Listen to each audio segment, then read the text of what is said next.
Ezt a számot Abonyból a Józsinak a lánya, a Valentina, és a férje, a Robi küldik a kedves kislányuknak, a Sanelkának a 10. születésnapjára nagyon sok szeretettel.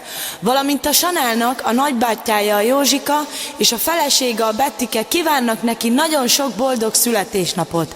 De különösen a nagyapja, a Józsi, és a nagymamája, az Aranka kívánnak neki nagyon sok boldog születésnapot. És azt kívánják a Jóistentől, hogy éljen 100 évig erőben, egészségben, legyetek szerencsések! Te vagy nekünk a mindenünk,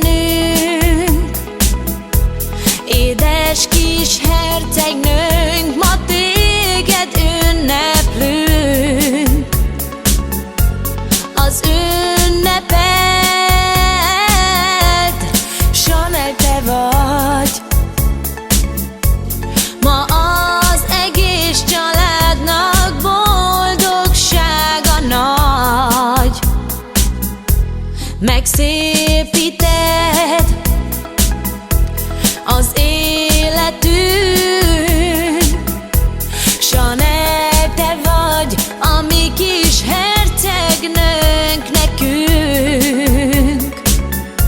Boldog nagyon a mi családunk,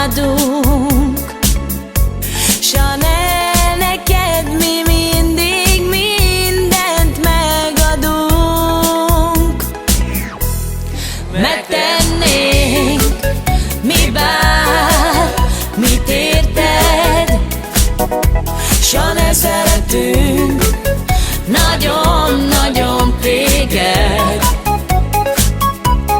Ma lettél Chanel, 10 éves, és kívánunk neked nagyon boldog szülinapot. le robes cliché, taya Valentina qui te jutila o del puder te trainel. Oh, Józsi, dai Aranka, bombares kamen pengal shukara unokinya, kinella che sogo di filma, buzzom